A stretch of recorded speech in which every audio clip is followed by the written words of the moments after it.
School, college, office ಮುಗಿತಾ ಇದ್ದಾಗೆ ಸೀದಾ ಹೋಗೋದೇ ಚಾಟ್ ಸೆಂಟರ್ ಸ್ಟ್ರೀಟ್ ಫುಡ್ ಹತ್ರ. ಯಾಕೆ ಅಂತ ಗೊತ್ತಲ್ವಾ? ಇನ್ಯಾಕೆ, ಪಾನಿಪುರಿ, ಮಸಾಲೆ ಪುರಿ, ದಹಿ ಪುರಿಗೋಸ್ಕರ. ಚಾಟ್ಸ್ ಅಂದರೆ ಯಾರಿಗೆ ತಾನೇ ಇಷ್ಟ ಇಲ್ಲ ಹೇಳಿ? ಅಂಥದ್ದೇ ಒಂದು ಚಾಟ್ಸ್ನ ಮನೆಯಲ್ಲಿಯೇ ಸುಲಭವಾಗಿ ಹೇಗೆ ಮಾಡ್ಕೊಳ್ಳೋದು ಅಂತ ಇವತ್ತಿನ ವಿಡಿಯೋದಲ್ಲಿ ನೋಡ್ಕೊಂಡು ಬನ್ನಿ. ಎಲ್ಲರಿಗೂ ನಮಸ್ಕಾರ. ಗ್ರಾಮ1 ಅಡುಗೆ ಚಾನಲ್ಗೆ ಸ್ವಾಗತ, ಸುಸ್ವಾಗತ. Today special very attractive Bangarpet dahi puri. Dahi puri ಮಾಡೋದಕ್ಕೆ ಬೇಕಾಗಿರುವಂಥ ಪದಾರ್ಥಗಳು: ಈರುಳ್ಳಿ, ಟೊಮೆಟೊ, ಕ್ಯಾರೆಟ್, ಕೊತ್ತಂಬರಿ ಸೊಪ್ಪು, ಮೊಸರು, ಸಕ್ಕರೆ, ಸ್ವಲ್ಪ ಸೇವ್. ಇದಿಷ್ಟು ಇವತ್ತಿನ ರೆಸಿಪಿಗೆ ಬೇಕಾಗಿರುವಂಥ ಪದಾರ್ಥಗಳು. ನಾನಿಲ್ಲಿ ರೆಡಿಮೇಡ್ ಪಾನಿಪುರಿ ಚಿಪ್ಸ್ಗಳನ್ನು ತಗೊಂಡಿದ್ದೀನಿ. ಈ ಪಾನಿಪುರಿ ಚಿಪ್ಸ್ ಎಲ್ಲ ಪ್ರಾವಿಷನ್ ಸ್ಟೋರ್ಗಳಲ್ಲಿ ಸಿಗುತ್ತೆ. ಇದರ ರೇಟ್ ಕೂಡ ತುಂಬ ಅಂದರೆ ತುಂಬಾ ಕಡಿಮೆ ಬೆಲೆಗೆ ಸಿಕ್ಬಿಡುತ್ತೆ. 100 ಗ್ರಾಮ್ಗೆ ಬರೀ 30 ರೂಪಾಯಿ ಅಷ್ಟೇ. ತಗೊಂಡು ಬಂದು ಮನೆಯಲ್ಲೇ ಸುಲಭವಾಗಿ ಟೇಸ್ಟಿಯಾಗಿ ಮಾಡ್ಕೊಳ್ಳಿ. ಮಾಡುವ ವಿಧಾನ: ಮೊದಲಿಗೆ ಪೂರಿಗಳನ್ನು ಮಾಡ್ಕೊಳ್ಳೋದಕ್ಕೆ ಒಂದು ಬಾಣಲೆನ ಇಟ್ಟು ಅದಕ್ಕೆ 3ರಿಂದ 4 ಸ್ಪೂನು ಎಣ್ಣೆ ಹಾಕಿ, ಎಣ್ಣೆ ಕಾದ ನಂತರ ಪಾನಿಪುರಿ ಚಿಪ್ಸ್ಗಳನ್ನ ಹಾಕಿ ಒಂದೆರಡು ಬಾರಿ ಆ ಕಡೆಯಿಂದ ಈ ಕಡೆಗೆ ಉರುಳಿಸಿದರೆ ಮಿನಿಟ್ ಒಳಗಡೆ ಪೂರಿಗಳು ರೆಡಿ ಆಗೋಗ್ಬಿಡುತ್ತೆ. ನೋಡಿದ್ರಲ್ಲ ಎಷ್ಟು ಬೇಗ ಆಯಿತು ಅಂತ. ಇವಾಗ ಇದನ್ನು ಎಣ್ಣೆಯಿಂದ ತೆಗೆದು ಒಂದು ಬೌಲಲ್ಲಿ ಹಾಕ್ಕೊಳ್ತಾ ಇದ್ದೀನಿ. ಅದೇ ಥರ ನಮಗೆ ಎಷ್ಟು ಬೇಕೋ ಅಷ್ಟು ಪೂರಿಗಳನ್ನ ರೆಡಿ ಮಾಡ್ಕೊಂಡು ಬಂದಿದ್ದೀನಿ. ನೋಡಿ ಎಷ್ಟು ಚೆನ್ನಾಗಿ ಕಾಣಿಸ್ತಾ ಇದೆ. ಇವಾಗ ನೆಕ್ಸ್ಟ್ ಪ್ರೊಸೆಸ್: ಮಾಡಿ ಇಟ್ಕೊಂಡಿರೋ ಪೂರಿಗಳಿಗೆ ಸ್ಟಫಿಂಗ್ ಮಾಡೋದಕ್ಕೆ ಈ ಥರ ಪೂರಿ ಮೇಲ್ಗಡೆ ಬೆರಳು ಸಹಾಯದಿಂದ ಪ್ರೆಸ್ ಮಾಡಿ ಆ ಥರ ಹೋಲ್ ಮಾಡ್ಕೊಳ್ಬೇಕು.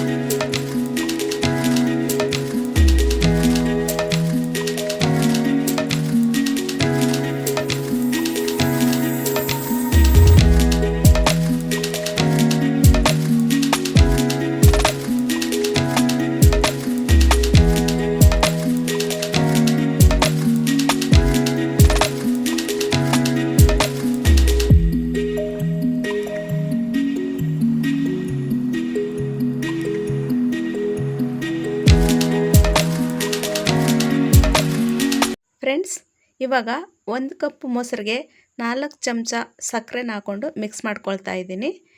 ಇವಾಗ ಮಿಕ್ಸ್ ಆಗಿದ ನಂತರ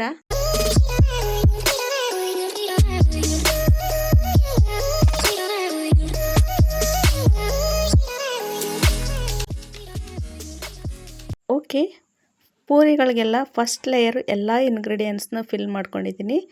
ಮತ್ತು ಸೆಕೆಂಡ್ ಲೇಯರ್ಗೂ ಕೂಡ ಸೇಮ್ ಮೆಥಡಲ್ಲಿ ಫಿಲ್ ಮಾಡ್ಕೊಳ್ತಾ ಇದ್ದೀನಿ.